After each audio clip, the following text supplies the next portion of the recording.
Good evening and welcome to Eagle Eye News at 6. Eagle Eye TV has done a great job. And welcome to Eagle Eye News at 6. We are just having a great time here in Auburn, Alabama. The party is not over yet. Eagle Eye TV, Auburn's news leader.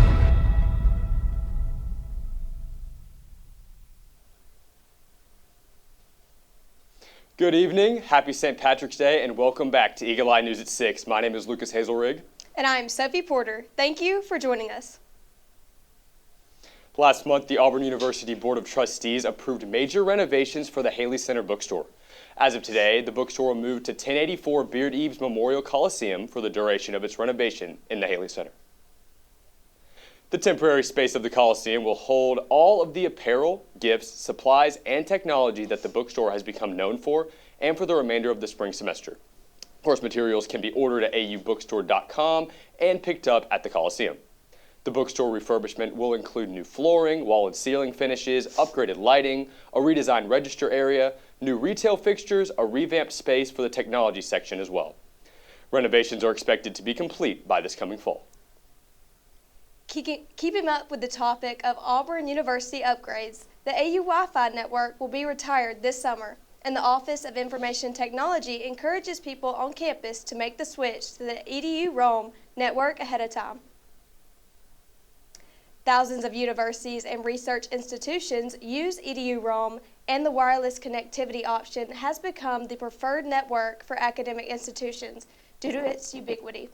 How to connect? Simply select EDU Roam network and log in using your full Auburn email address as your username and your same Auburn password used for AU Wi-Fi. The Office of Information Technology plans to share more details about the official retirement date when they are available. International Women's Day was March 8th, and the Auburn University International Cultural Center hosted their Women's Lunch Seminar in the Melton Student Center to celebrate Eagle Eye's Brady Honeycutt attended the honorary seminar, and he'll tell us more.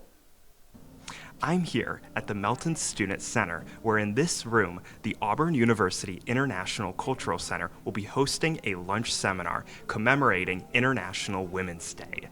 Faculty, staff, and students are invited to celebrate the achievements of women and raise awareness for the ongoing fight for gender equality.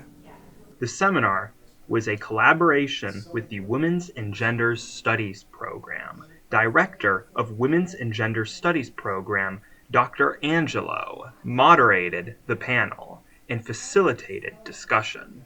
We spoke with panelist Courtenee and asked her the topics for discussion and what she hoped they would accomplish. We're celebrating International Women's Day today, and so we were talking about what it means to be a woman in leadership, a woman in academia, what are some of the challenges that we've faced. For me and myself in the research that I do and the people that I work with survivors of sex trafficking, and I've done that for about 20 years, and so I'm very familiar with not only the challenges that we have as women in our careers, but also the greater overarching vulnerabilities that we have in society as a whole. One of the things that's really great about working with university students is that everyone here is going to be a future leader.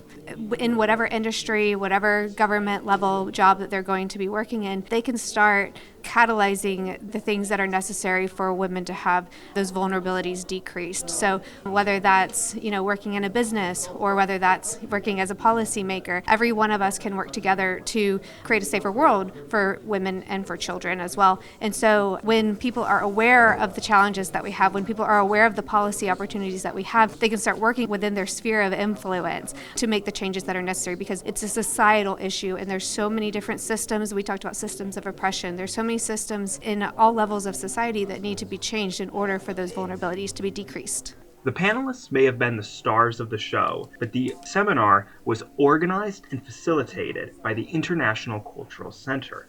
We spoke with Director of Intercultural Education, Adiola Faini, and asked her to tell us a little bit about the seminar and what types of people they were hoping to attract. This seminar occurs every year. Seminars that discuss events around the world. The International Women's Day is a global event that happens for all over the world, and we just wanted Auburn to be able to celebrate and commemorate. We always want our students to be globally aware of what's going on. We want Auburn graduates to be globally competitive and able to exist anywhere. And so International Women's Day occurs, like I said, all over the world, and as global citizens, they should be able to relate to it. We want the students, we want faculty, we want community members, and anybody actually, but anybody in the urban community. For Eagle Eye TV, I'm Brady Honeycutt. On March 4th, Spanish students were invited to a meeting for the Club de Español to discuss Spanish art and listen to Spanish music. The meeting took place in the Haley Center and was one of the many Club de Español events that aimed to offer a community-building, inclusive, and culturally aware space where those interested in the Spanish language, along with its unique and diverse populations, have an opportunity to practice conversation skills and grow in their understanding of Hispanic community. According to the Club AU is Involved page, students watched and listened to music videos from Spanish-speaking artists such as Bad Bunny and discussed the linguistic and cultural significance of the music and accompanying videos. President of the De Español Club, Anthony Espinal, spoke with the importance of engaging with music and art from other cultures and how Auburn students can benefit from it. Auburn University has an amazing Spanish department, so the way that we supplement that is through listening through daily music that will really teach the students the way that speakers speak comfortably at home and what is the social dynamics. Today we did Poesía y Música, and basically if you listen to music you can really see the social dynamic, the social aspect of Spanish, and that's really us just telling our students that any language, including Spanish, doesn't happen in a bubble, and that we can learn through music what that social life and that social political reality is for Spanish speakers. When we come back, you'll get a weather update for this week on the plains with Eagle Eye's Beauman Ivester. You're watching Eagle Eye News at 6.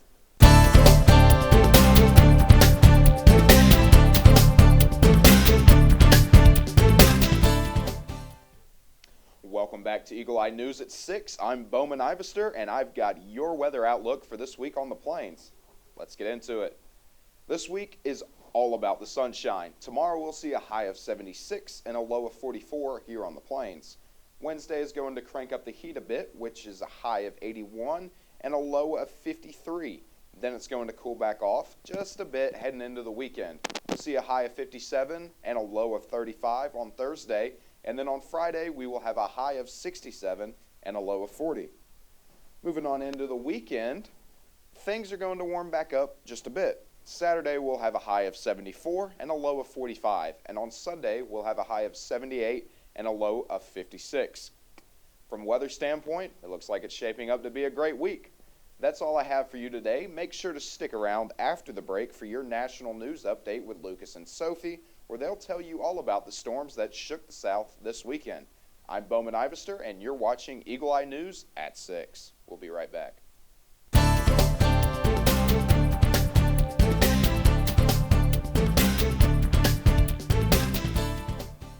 Welcome back to Eagle Eye News at 6. Tonight's top story follows the storms that tore through the central and southern U.S. this weekend. The death toll continues to rise with at least 35 people killed in 7 states. As this massive system shifts east, more than 60 million people are under the threat for severe storms from Pennsylvania all the way to Florida. CNN's Jen Sullivan has details on the catastrophic damage. This massive tornado caught on camera in Taylorsville, Mississippi, part of a violent outbreak of storms tearing through the Midwest and South this weekend, carving out a path of destruction. This is really devastating. In Missouri, at least a dozen people have been killed. Tornadoes shredding buildings and homes in Poplar Bluff, Missouri. An entire roof landing on this car. The fierce winds toppling trees and power lines. Over 27 counties were affected significantly, kind of an Armageddon situation for emergency response. The tornadoes also tearing through parts of Arkansas, the roof collapsing in on this home in Jackson County. This trailer blown over in Greene County. I had my daughter in the house with me, and I had to put her in the closet and just make sure everybody in the house was safe. That was my main goal. Out of all the years I've lived here, nothing like this has ever happened, and it's just astronomical.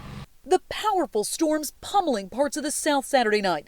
In Alabama, this school bus blown into a high school. The entire roof of this structure gone. As this giant system shifts east, more than 60 million people are under the threat for severe storms Sunday from Pennsylvania to Florida.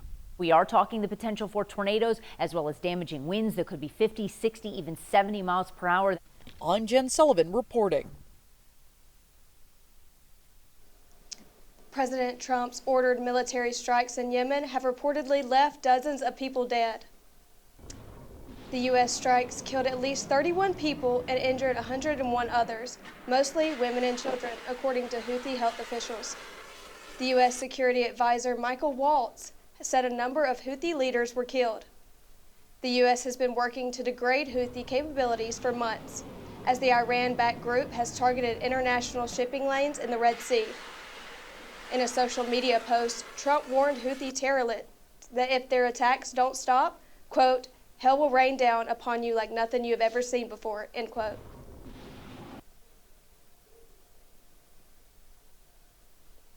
Demonstrators gathered in Baton Rouge, Louisiana on Sunday to protest the planned execution of a death row inmate.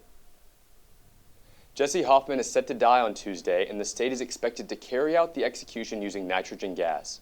If it takes place, this would be the first execution in the state in 15 years, also making Louisiana only the second state in the country to use this method of execution. Lawyers for Hoffman have asked the court to use a more humane method than nitrogen gas, which suffocates a victim.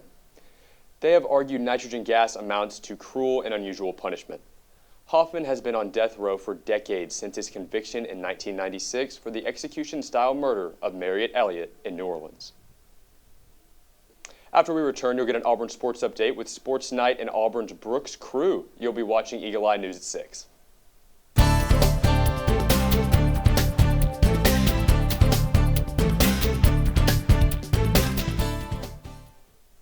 Welcome back to Eagle Eye News at 6. TikTok on the clock. The party is supposed to stop by April 5th.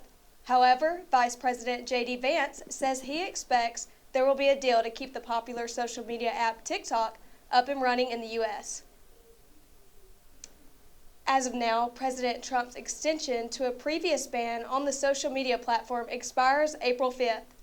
Several prominent bidders have come forward as potential buyers for the platform's U.S. operations.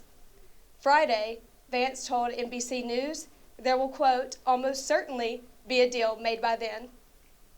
Vance also said he thinks the deal would address national security concerns which fueled the initial ban by then President Biden. But if a deal isn't reached, Trump said he would, quote, probably extend the deadline. Speaking of deadlines, Sophie, the deadline for Americans to file their taxes is now less than a month away. The Internal Revenue Service, the government agency tasked with collecting those taxes and issuing refunds, may face some challenges this year. The agency, like many other government departments, has faced upheaval since the Trump administration took over. Over the past 7 weeks, key top executives have left the IRS, and about 6,700 probationary employees lost their jobs last month. Despite the upheaval, tax professionals tell CNN they are not seeing any problems with people filing their taxes or getting refunds.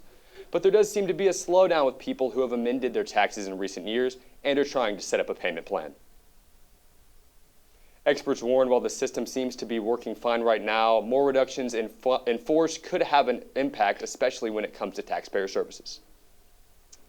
A jury in California has ordered Starbucks to pay $50 million to a delivery driver who now suffers from debilitating nerve damage after being burned by a hot coffee at a drive-thru. CNN's Lauren Posen has the story. A simple handoff of hot drinks at Starbucks forever changed delivery driver Michael Garcia's life. This is security camera video from the drive-thru, a tray full of coffees landing in his lap. His trial attorney says a barista failed to fully push the lid onto one cup. The scalding hot drink spilled into his lap, severely burning and damaging his genitals for life. Starbucks says if our hands are off the drink, then no matter what happens, we're not responsible. So if I'm Starbucks and I hand you a drink that doesn't have a lid that's secured and it's a scalding hot 180-degree drink, or if I hand you a drink that's in a container and it's loose and it's not secured and it falls right on you the moment that I take my hands off of it, then you're responsible, and I, the corporation, am not. Garcia suffered third-degree burns and nerve damage from the spill. Today, just after 40 minutes of deliberation, a jury sided with Garcia and ordered Starbucks to pay him $50 million in damages. It's a reasonable verdict. It's justified. This injury changed Michael's life. It was gross negligence. We reached out to Starbucks. A spokesperson gave us this statement, saying we sympathize with Mr. Garcia, but we disagree with the jury's decision that we were at fault for this incident and believe the damages awarded to be excessive. We plan to appeal. While the next phase of the case works its way through the legal system, burn surgeon Dr. Lester Latteran says spills from hot drinks are a common cause of injury. Hot liquid soaks through your clothes and then it just stays on. You have a much harder time taking that off, so it can cause even more damage. We have a lot of nerve endings in our skin, and that's one of the reasons why it's so painful. As for Garcia, his attorney says the verdict brings closure, but not complete healing. No amount of money is ever going to make up for what happened to him. I mean, this is a 25-year-old man whose whole life has been changed, but he's grateful.